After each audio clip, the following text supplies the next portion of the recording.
மரியாதைக்கும் போற்றுவதற்கும் உரிய மருத்துவர் ஐயா அன்புமணி அவர்களுக்கு இந்த நேரத்திலே என்னுடைய வணக்கத்தையும் ஏனைய நிர்வாகிகள் அனைவருக்கும் என்னுடைய வணக்கத்தையும் தெரிவித்துக் கொள்கிறேன்.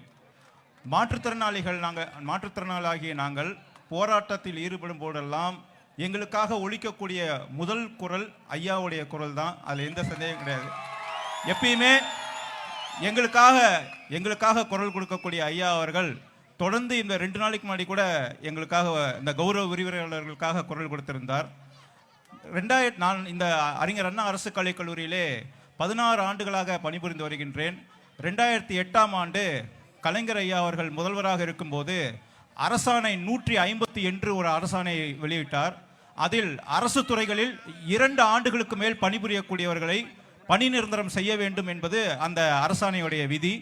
ஆனால் நாங்கள் இதுவரை பணி நிரந்தரம் செய்யப்பட்டோமே என்று சொன்னால் செய்யப்படவில்லை. நாங்கள் இது தொடர்பாக மாதம் எங்களுக்கு மாதத்தில் 1 நாள் லீவ் இருக்குது. அந்த 1 நாள் விடுப்பை எடுத்துகிட்டு போய் நாங்கள் அந்த மனுவை கொடுப்போம். ஆனால் அந்த மனுவை கொடுக்கும் போதெல்லாம் அந்த அரசாங்கத்தை சேர்ந்தவர்கள் ஏதாவது ஒரு காரணத்தை சொல்லி எங்களை தட்டி கழிப்பார்களே தவிர எங்களுடைய கோரிக்கையை இன்று வரை நிறைவேற்றப்படவில்லை.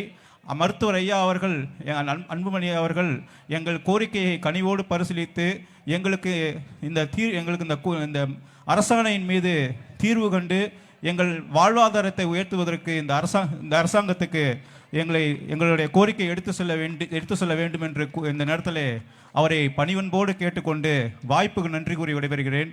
நன்றி, வணக்கம்.